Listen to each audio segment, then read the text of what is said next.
Hey guys and gals, Nary here from Drake Queen Gaming. Something on Twitter, the Gaming Drag. Today I'm coming back at you with a new Let's Play episode of Dawn Chorus, Rune's Path.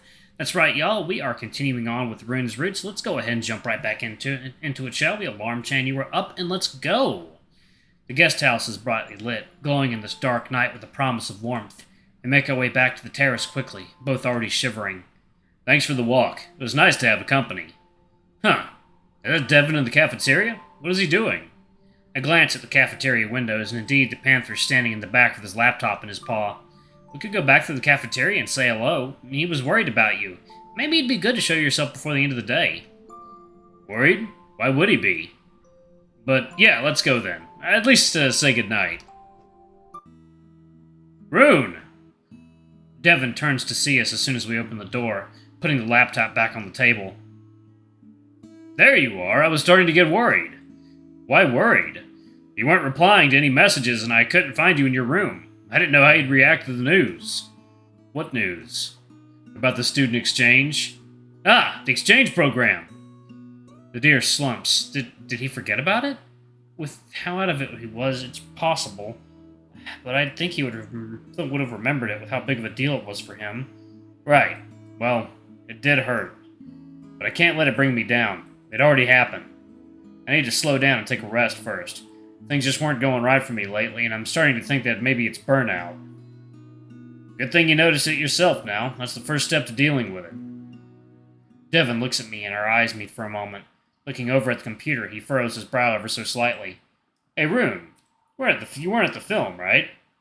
I was just about to dismantle the projector, but it's still a reasonable hour. Maybe you want to watch something? I have a few films from your list downloaded, and I could choose something short that you haven't seen yet. Huh. What is Devon doing? That was pretty out of nowhere, but I have no idea what his reasoning could be behind it. Rune glances at me, asking me silently for my opinion. I definitely don't mind another hour spent together, though, so I nod enthusiastically. Well, something short and undemanding, maybe? I'd like some rest, but I don't feel sleepy at all. To be honest, I don't know how I'll be able to fall asleep today. Have you seen The Deer Who Ran? This is just an hour long. Should be fine. I've heard very good things about the director. Hong Sang-moo, right? Precisely. Good memory. Carvine? Oh, yeah, I'm fine with whatever. I haven't heard of them. I don't watch films often, but I'm not too picky. Great. I was curious about this one. By the way, what film did you watch? Whiplash. I regret showing it, though. I've heard it was a good university film, but I felt that the ultimate message was very wrong. I won't spoil it for you if you haven't seen it, but the thesis was basically that working yourself to the bone and sacrificing your mental health is the path to achieving greatness. It also indirectly advocated for professors emotionally abusing students. I think that's even worse.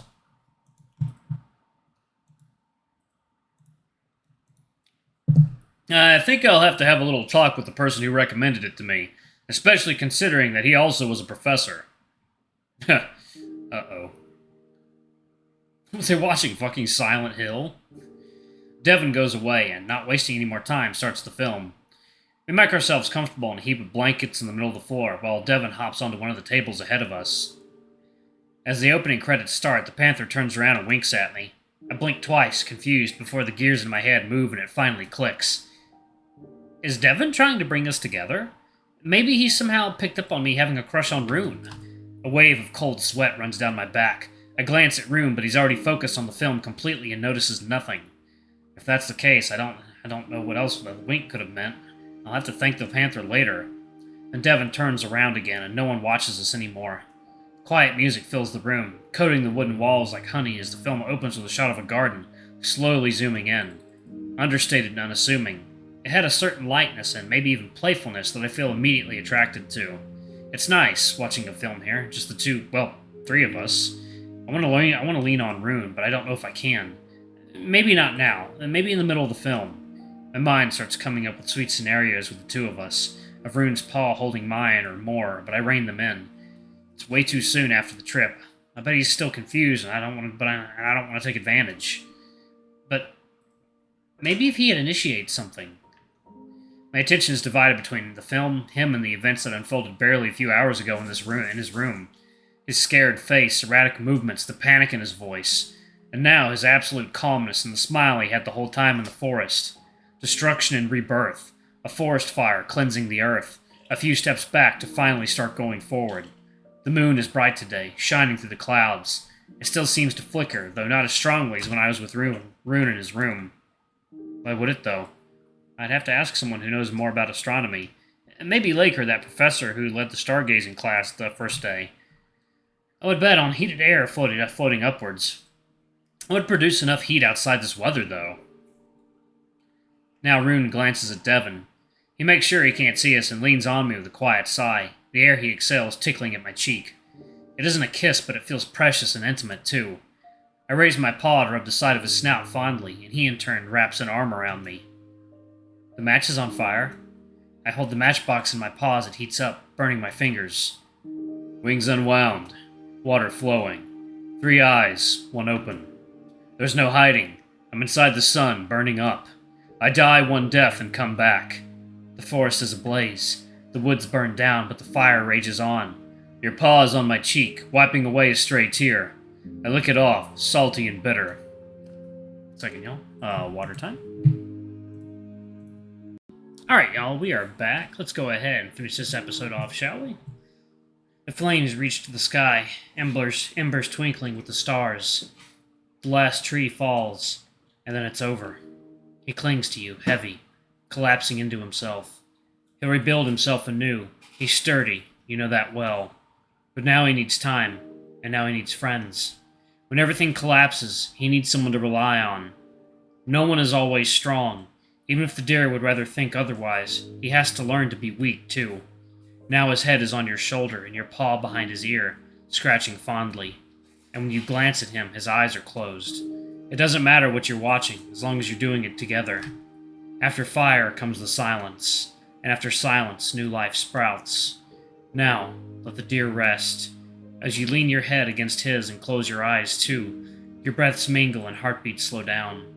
And when you let your tired arm fall down from his snout, his paw finally finds yours.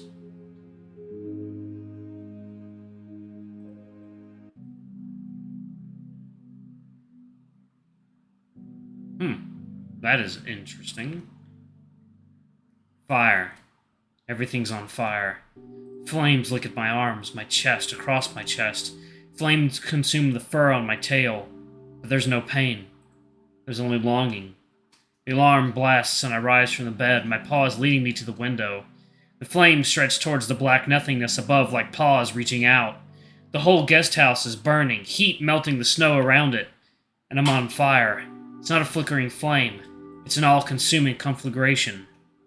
The pent-up energy, after it crosses a certain threshold, it can only explode outwards. Fire can only destroy. I'll lose so much to the blaze. And as the fur melts and the skin peels off, underneath it I find a child, lonely and scared, and so vulnerable. It gazes at the moon, this nocturnal presence watching over us, and the moon gazes back, pale face old and wise, and full of compassion. And it tells me, everything is water flowing. Maybe this fire is what I needed. Maybe better now than ever. Maybe better now than never. Maybe destruction was the point. I'd lie down in the bed again and let the flames close above me.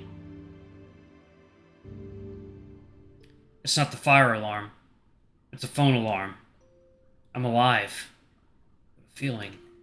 I feel the blood flowing through my veins, reaching to every corner of my body, from antlers to hooves, pulsating in my temple. I feel my cells working to keep me alive, churning DNA and proteins, the stream of hormones spreading through my waking body. This is me. I am my body and my body is me. This weight I feel, pressing on the mattress, is my weight.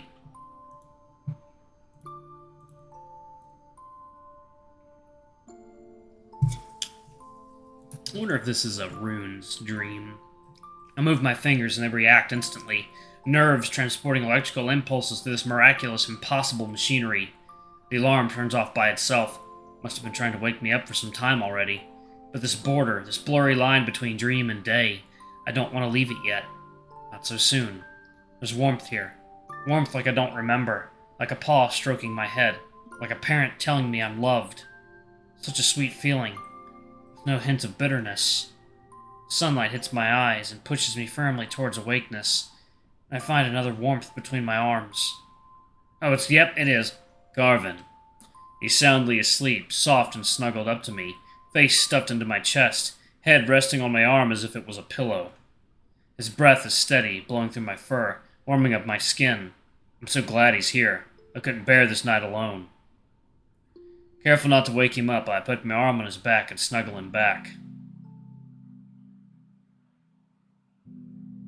Rune. Rune. Rune! I call out into space, to Rune spinning, arms flailing in confusion. Rune! He can't hear me. I can't even hear myself. I reach out, paw extending into the nothingness between us. That's when I notice he's not in front of me. It's a screen that he's floating on. It's a two-dimensional projection, trapped in time, spinning around. He's hanging on a rope, tied around his chest, dangling from the rings of Saturn. And the universe revolves around, the cut-out cardboard stars twinkling in the studio lighting. A tear flows from my eye and disappears in the fur. We were not meant to be alone like that. We're not made to be alone. We were meant to live like leaves on a tree, crowded and all linked. Alone we wither and die. The scene changes. Waves roll across the sea, gentle like a lover's paw. There's rhythm to them, each wave and lull like breathing in and out. There's a sonar-like signal emanating from underwater, piercing through the murmur of the waves. Another rhythm underpinning the serenity of the scene. The ocean is like an undulating meadow, fresh grass bending to the wind, like new growth after a wildfire. A ray of sun touches my eyelids. There's Rune hanging somewhere in space, but there's also another one, Rune, that's here with me in the same bed, safe and sound. The sound continues into the wakefulness. It's not a sonar, it's my phone. A soft alarm declaring morning. I inhale and my waking attention switches to here and now, like a clock snapping into place. I'm lying in Rune's arms, snuggled into him, fur mingling together, only our underwear between us. My heart jumps and thoughts turning into a frenzy, but I keep completely still. Rune wakes and gets up, and that'll be the end of it. I want to savor every moment of this while it lasts. Measuring each of his heartbeats like ticking of a clock, I lie with my face in his chest. With my eyes closed, he's the only thing I perceive. His scent, like sunrise and dew on the grass, not covered with any perfume now. His chest fur, tidy and well kept, and so soft, softer than I imagined. His warm breath's on my ear. Alright, y'all, I'm gonna pause it right there. Thank y'all so much for watching. Don't forget to like, comment, subscribe, ring that notification bell, and check out our Patreon if you can. It always helps. Before I go, I'm going to have a quick shout out to all of our lovely patrons. Thank y'all for everything we do for the channel. We greatly appreciate your support. Anyway, I love you all, and I'll see y'all in the next video. Bye-bye!